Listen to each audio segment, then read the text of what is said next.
Detail bentuk yang luas. Pada bab ini menjelaskan tentang pohon atau grafik terarah. Pohon terdiri dari not yang dihubungkan oleh ranting, sedangkan untuk setiap cabang merupakan panah yang ditunjukkan dari satu simpul ke simpul yang lainnya. Gambar 14.1. Sebuah pohon dimulai dengan simpul awal dan berakhir pada simpul terminal, atau dari mana tidak ada panah yang memanjang.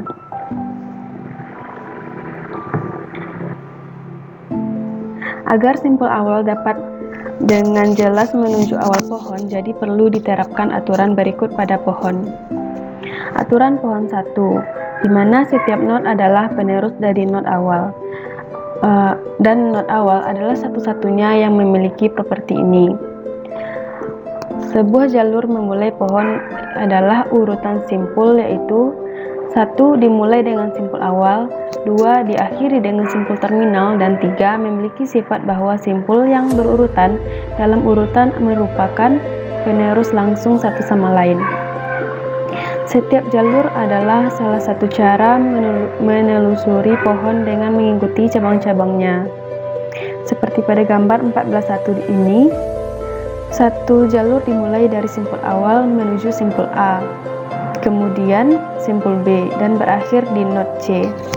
Dibutuhkan not terminal lengkap dan unik menggambarkan jalan melalui pohon, jadi tidak ada dua jalur yang harus dilintasi. Aturan kedua, pohon setiap not kecuali not awal memiliki tepat satu pendahulu langsung. Not awal tidak memiliki pendahulu. Aturan pohon ketiga, beberapa cabang yang memanjang dari not yang sama memiliki label tindakan yang berbeda. Kumpulan informasi mewakili tempat di mana pemain harus membuat keputusan secara formal. Kumpulan informasi adalah kumpulan simpul yang tidak dapat dibedakan oleh pemain saat membuat keputusan. Konsep kumpulan informasi menambahkan dua aturan berikut untuk pohon. Yaitu aturan pohon keempat. Setiap kumpulan informasi berisi not keputusan hanya untuk satu pemain. Aturan pohon kelima. Semua not dalam kumpulan informasi yang diberikan harus memiliki jumlah penerus langsung yang sama, dan mereka harus memiliki kumpulan label tindakan yang sama di cabang yang mengarah ke penerus ini.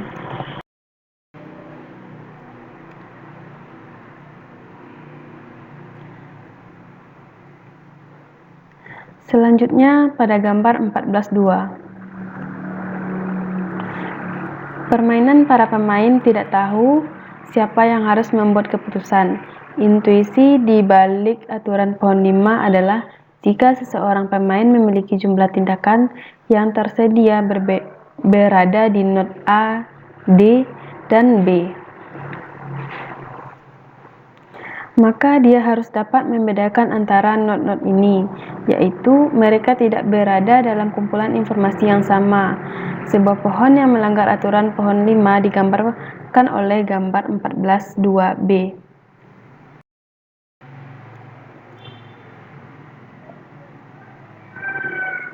Selanjutnya, gambar 14.3, yaitu tentang ingatan yang tidak sempurna. Gambar 14.3 menggambarkan pengaturan dari ingatan yang sempurna. Dalam contoh ini, pemain 1 pertama-tama memilih antara U dan D, lalu memilih X dan Y. Simpul itu A dan B terkandung dalam kumpulan informasi yang sama, berarti pemain 1 lupa apakah dia memilih U atau D.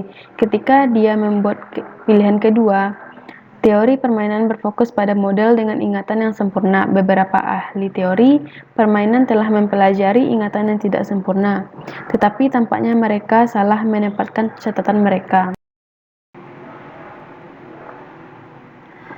Selanjutnya gambar 14.4, iklan atau keluar.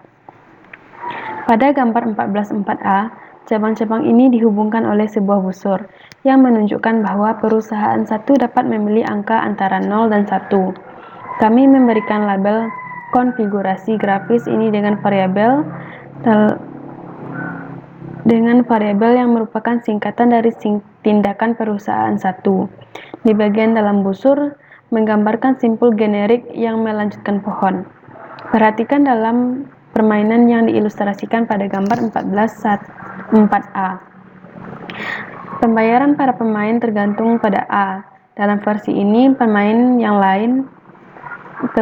2 tidak mengamati tindakan periklanan perusahaan 1 seperti yang digambarkan pada gambar 14.4b.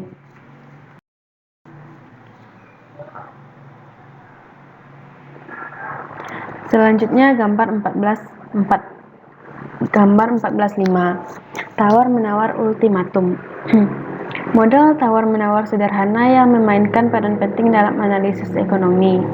Pertimbangkan model negosiasi yang saling sederhana yang disebut tawar-menawar penawaran ultimatum. Dan pada gambar 14.5, perhatikan imbalannya.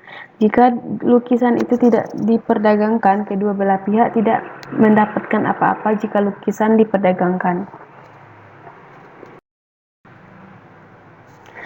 Selanjutnya, materi yang kedua dengan judul Rasionalitas Beruntun dan Kesempurnaan Subgame.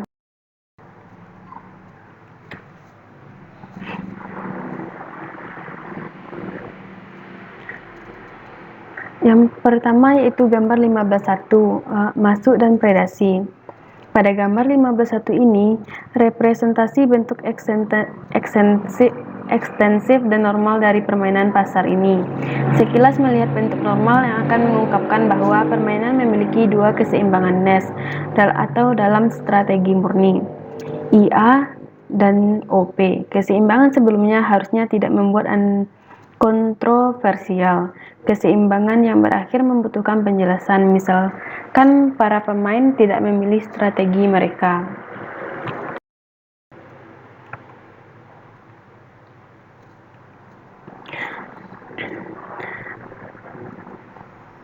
Ancaman luar biasa dalam game Stackelberg Duopoly.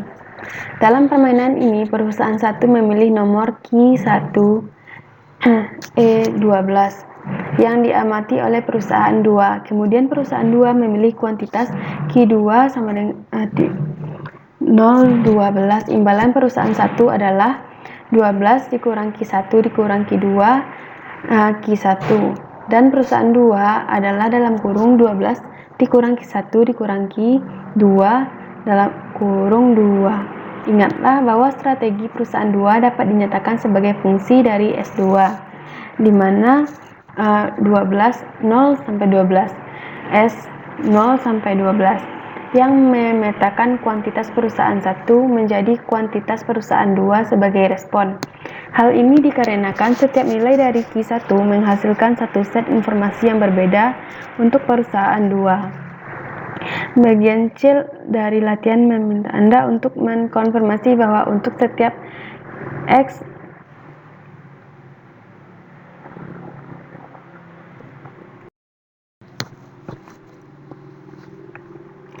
Selanjutnya mengenai rasionalitas beruntun. Rasionalitas beruntun merupakan strategi optimal untuk seorang pemain harus memaksimalkan hasil yang diharapkan. Tergantung pada setiap kumpulan informasi yang dimana pemain ini bergerak. Artinya, pemain I strategi harus menentukan tindakan optimal dari masing-masing pemain I informasi. Bahkan yang pemain itu I tidak percaya X akan dicapai dalam game.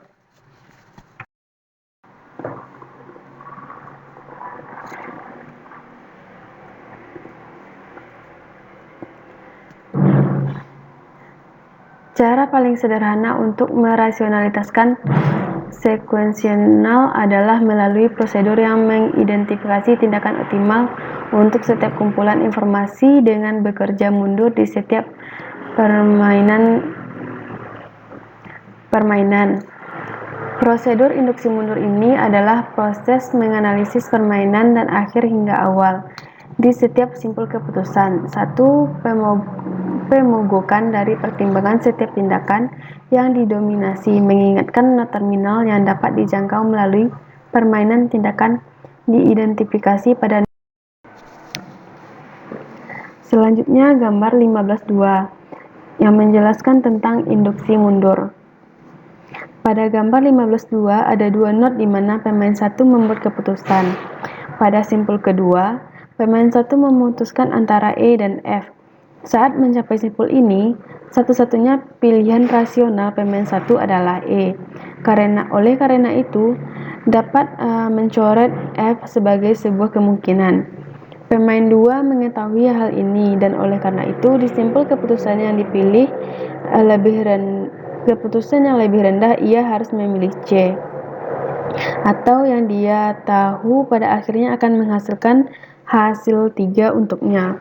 Oleh karena itu kami mencoret tindakan D untuk pemain 2. Selanjutnya A adalah pilihan terbaik di simpul keputusan atas pemain 2. Jadi kami mencoret B. Terakhir kami dapat mengevaluasi simpul awal, di mana pemain 1 memiliki pilihan antara U dan D. Dia tahu bahwa jika dia memilih U, maka pemain 2 akan memilih A dan dia akan mendapatkan hasil 1. Jika dia memilih D, maka pemain 2 akan memilih C. Setelah itu, dia akan memilih E, menghasilkan hasil 3. Pemain 1 aksi optimal pada simpul awal adalah D.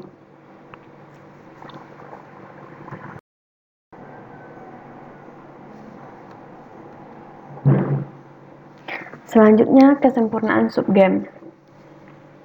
Prosedur induksi mundur hanya dapat diterapkan pada kelas permainan yang terbatas. Kita harus mulai dari dasar yang berbeda untuk merepresentasikan rasionalitas sekuensial secara umum. Salah satu arahan yang bermanfaat adalah melalui dengan konsep keseimbangan Nash, dan kemudian memikirkan penyempurnaan berdasarkan pertimbangan rasionalitas sekuensial. Permainan untuk ekstentif sebuah simpul X di pohon dikatakan melalui subgame jika tidak X atau penerusnya tidak ada dalam kumpulan informasi yang berisi not yang bukan penerus X. Sebuah subgame adalah struktur pohon yang didefinisikan oleh not tersebut, X dan penerusnya. Profil strategi disebut subgame keseimbangan Nash sempurna atau SPE. Jika ia menentukan keseimbangan Nash di setiap subgame dari game aslinya. Ide dasar dari balik kesempurnaan subgame adalah bahwa konsep solusi harus konsisten dan penerapannya sendiri dari mana saja di dalam game ini di mana ia berada dapat diaplikasikan. Karena equilibrium Nash dapat diterapkan pada semua game bentuk ekstentif yang terdefinisi dengan baik. Equilibrium Nash sempurna subgame membutuhkan kondisi Nash untuk mempertahankan semua subgame.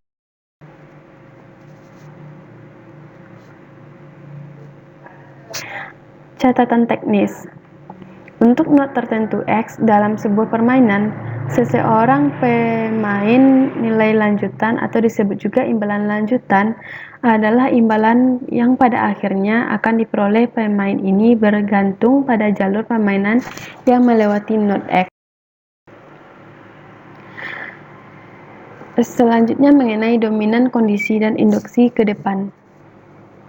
Untuk mendefinisikan dominasi bersyarat dan prosedur iterasi, kita memerlukan beberapa definisi lagi.